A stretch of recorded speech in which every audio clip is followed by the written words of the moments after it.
What's this movie about?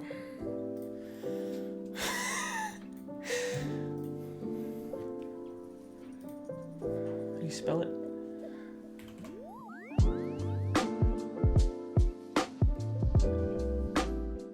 Do you like Evil Dead? Do you like Spider-Man? This one. Both of these have something in common, and it's not Bruce Campbell. It's Sam Raimi. He directed this film here, Sen Hell, which came out this week, last week, one of the weeks of the year, this year, 2026. And we're going to review this. We're going to do a spoiler-free review, and then if I ever talk in a spoiler territory towards the end, I'll make sure to put a timestamp or whatever, or I might not. You never know. Life's just full of surprises, isn't it? This is my first video. Hi, my name's Michael. I'm going to be making reviews of new movies, old movies, really old movies, just basically all around stuff that I've seen for the first time. And at the end, I'll attach my Letterboxd review at the very end. So if you want to stick by that, you can, or you can find a better video. There's probably better video. Anyway, hope you enjoy, and let's just crack into this shit, all right? I like this movie a lot. I thought this movie was great. It definitely checks the boxes in terms of suspense and a little bit of horror. Sam Raimi just has this little just crazy thing for horror. Even when he does movies that aren't horror, he still tries to incorporate horror-like elements, like in Spider-Man. I have a movie rating guideline list thing that I go over, and that whole thing's just a whole video in itself. But I'm just going to be running down 10 categories, which each count as a star in my book, which gives me the reasons on why I liked it and why I didn't. If 1 out of 10 stars, 10 stars is obviously great, and less than 5, I think you really should only watch it if you're intoxicated or you're trying grandma's new brownies. So first box I want to go over is the acting. Rachel McAdams does an excellent job in this film. Rachel McAdams' performance is nothing shy from just really good. I have no problems with it. There wasn't a time when I watched the film where I looked at her and I was like, she's a little bit overdoing it, or she really does look like she needs to fart. Unlike Bradley Preston's character, played by Dylan O'Brien, who he has had several moments where I feel like he's either angry or he's shitting himself, and I like to think the latter. I mean, you have someone stranded on an island with someone that they do not like, so I would expect that person to start acting upset and then stop acting upset when the other person is an absolute dick, which is what Dylan O'Brien is in this film. He plays a boss, and it's a boss and an employee who recently got rejected from getting a promotion, and this is already a pre-established tension before they end up being wasted on this island together. I think what's really interesting about this film compared to other films where someone's stranded on an island is these two people not only already do hate each other, but they know that they need each other, or at least Rachel McAdams' character knows that she is relied on by Dylan O'Brien. They have names in the film. I'm going to get to that part. Hold on a second. We got time. So Rachel McAdams plays a character named Linda Little. That's a tongue twister. Say that while recording a video. Dylan O'Brien's character is Bradley Preston. Bradley he's just not really nice. To be honest, I think that's the best way to put it. He really wants to be in control, and Linda, played by Rachel McAdams, really just wants to be in that position for once in her life. She feels like at that point in her life that she's deserved it and that she's responsible for it, and her being stranded on this island acts as this internal metaphor that she can prove herself. So this movie is about a boss that's stranded in the wilderness with another coworker who desperately wants to be in a higher position. And the other coworker is very, very knowledgeable in being resourceful and having incredibly useful survival techniques. But they disagree with the boss, and they want the boss to take care of themselves. Does that sound familiar? Jokes aside, I thought that the concept of the film was a little refreshing, given how we kind of had this dynamic between the two characters pre-established before the plane scene.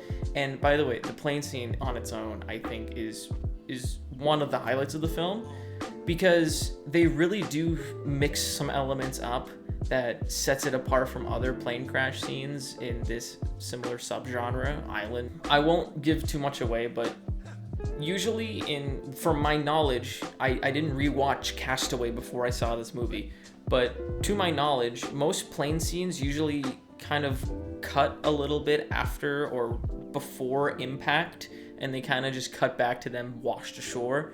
This film does not do that.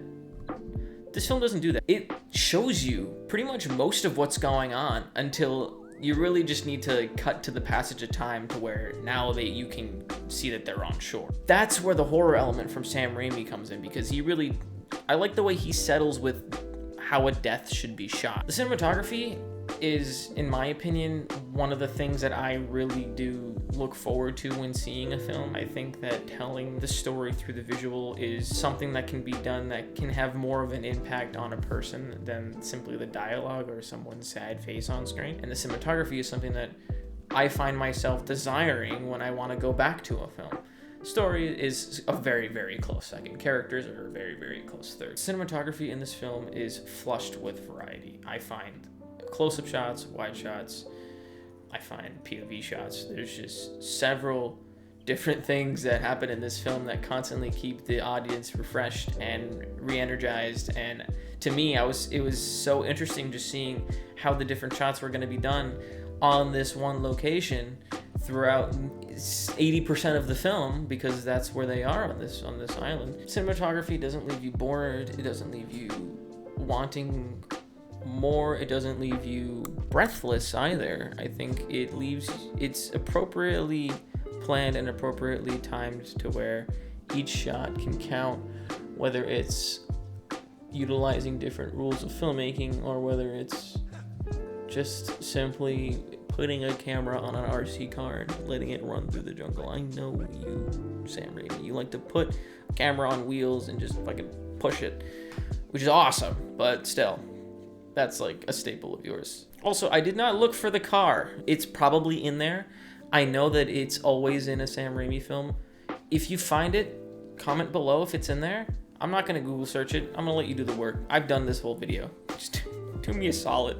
Next is writing. Writing, I felt like in my first watch, it didn't have too many holes. I thought that the writing was actually pretty good. I mean, the writing didn't leave me walking out of the theater writing haikus and love notes and shit and with a brand new expanded knowledge of the human English literature. But I definitely thought that the writing carried the story efficiently. It carried it without leaving any kind of questions internally. I wasn't really thinking too much about what they said prior. I wasn't thinking about how characters knew certain information and how characters knew each other in certain ways. I felt that the writing really stuck to its course and it did its job in delivering the characters to the end goal. So when you go into it, the writing really isn't going to be anything to write home about. However, it's going to do its job, and it did its job right. And to be honest, that's a good star in my book. Next is the soundtrack, if it's unique or it fits the tone of the film. I feel like a soundtrack to a film is one of the really important elements that can help amplify an emotion. It can help carry it. Music acts as a conduit to bring emotion and to amplify it. It acts as a buffer. And if you have the right track over the right scene, then it could make or break that scene or the film entirely. If you have the wrong track or a commercialized pop song, people are gonna think that the whole film is either trendy garbage or it's just confusing how I should feel in this film. I feel like this one particularly, Send Help, that's what the video's on, did a great job with that. A lot of it was simply just original orchestra work. It was horror elements, snappy violins, crazy bass tones. It was just nothing that seemed out of ordinary or out of pocket, and it did act as a conduit in the suspense.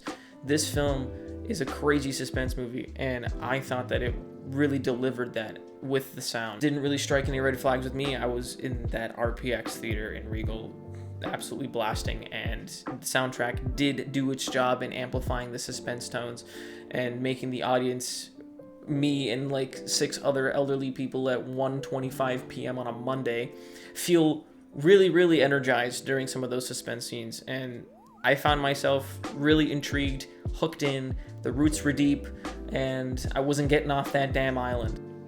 Our 5th category here is stable and interesting plot. The plot is definitely stable because the writing has a really good grip on these characters and on where it wants to go. And the plot is just crazily unique in the way that it chooses to bend the secrets of the island, but also the secrets that each character has to keep with each other, and those secrets slowly spill out because their temperature not only increases because the sun is always out, but because the boiling point between these two characters seems to rise.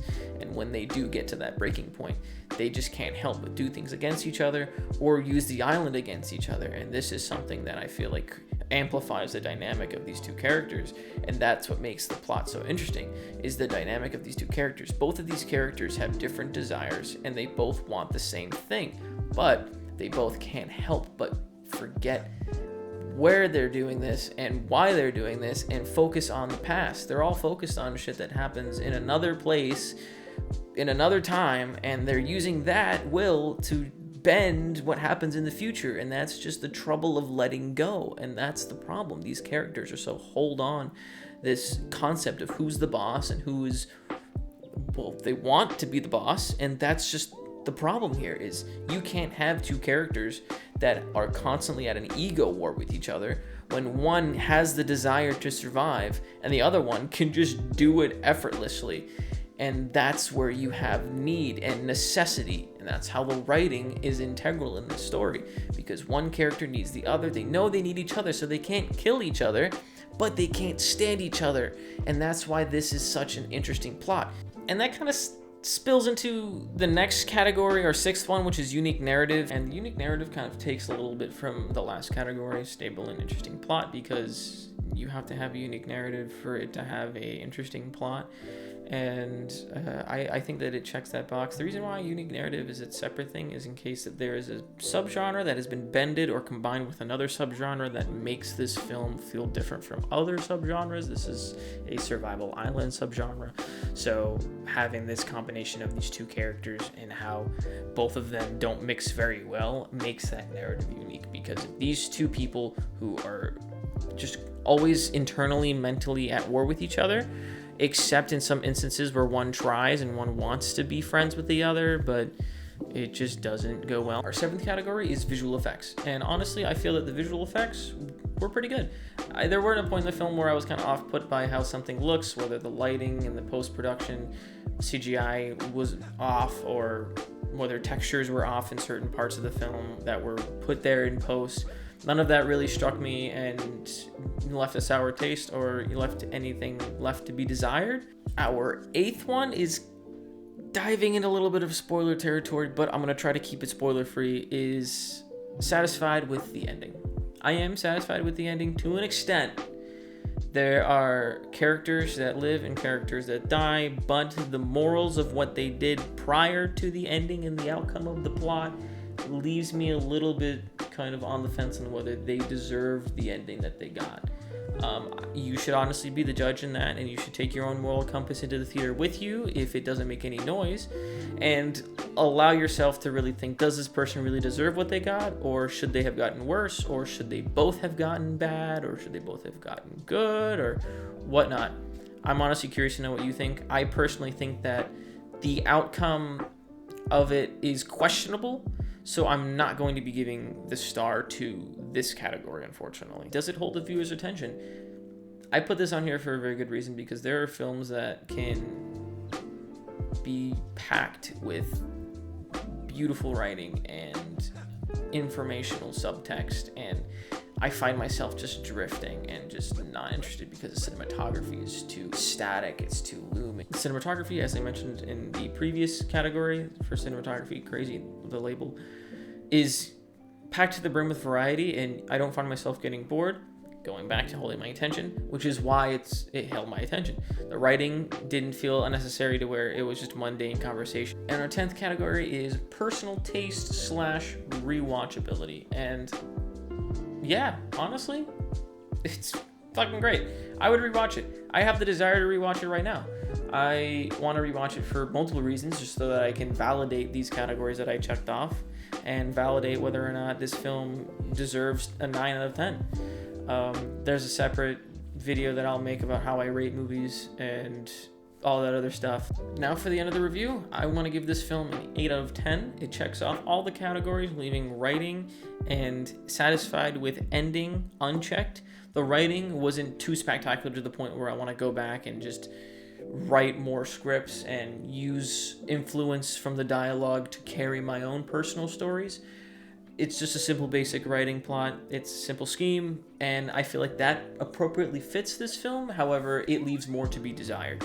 Take what I am saying and then bring that to the theater, apply your own opinion to it, and then come back at me and we'll talk about it. Thank you so much for watching this video.